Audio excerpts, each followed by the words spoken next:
അപ്പോൾ നമ്മുടെ ഇങ്ങനെ വാലറ്റ് നമുക്ക് ക്രിയേറ്റ് ആയി. ഇപ്പോൾ നമ്മൾ അടുത്ത് ചെയ്യേണ്ടത് എന്താണെന്ന് വെച്ചാൽ ഈ USDT എന്ന് കാണുന്നില്ലേ, ഈ USDTയിൽ നമ്മുടെ കോയിനെ കൊണ്ടുവരണം. ഇപ്പോൾ നിറയെ പേർക്ക് USDT കൊണ്ടുവരാൻ അറിയാം, എങ്കിലും അറിയാത്ത ആൾക്കാർക്ക് വേണ്ടി ഞാൻ പറയാം.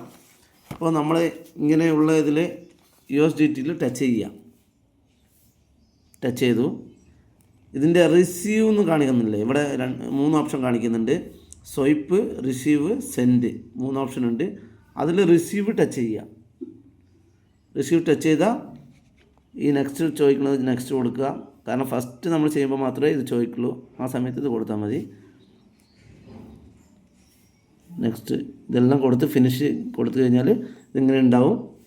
അപ്പോൾ ഇതിനെ ഇവിടെ കോപ്പി എന്ന് കാണിക്കുന്നില്ലേ, ഈ കോപ്പി നമ്മൾ കൊടുത്താൽ തന്നെ നമ്മുടെ ഈ അഡ്രസ്സ് കോപ്പി ആവും.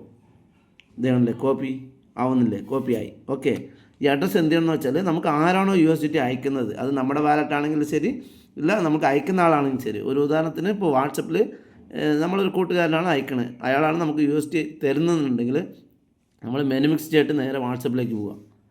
വാട്സപ്പ് പോയിട്ട് ഇപ്പോൾ ഞാൻ ഫിംഗറിങ് വെച്ചിട്ടുണ്ട്, അതുകൊണ്ട് ഫിംഗറിങ് ഓൺ ചെയ്യാണ്. ഓക്കെ, വാട്സപ്പിൽ പോയി ഇപ്പോൾ ഇയാൾക്ക് ഞാൻ അയക്കുകയാണ്.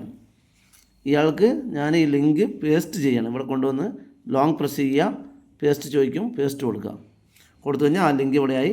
സെൻഡ് കൊടുത്തു കഴിഞ്ഞാൽ പുള്ളിക്കാരന് ഈ ലിങ്ക് അവിടെ പോയിക്കോളും. നമ്മുടെ സേഫാളിൻ്റെ റിസീവ്ഡ് ലിങ്ക് പുള്ളിക്കാരന് പോയി. ഓക്കെ, അപ്പോൾ പുള്ളിക്കാരൻ ഇതിലേക്ക് ഡോളർ അയക്കും.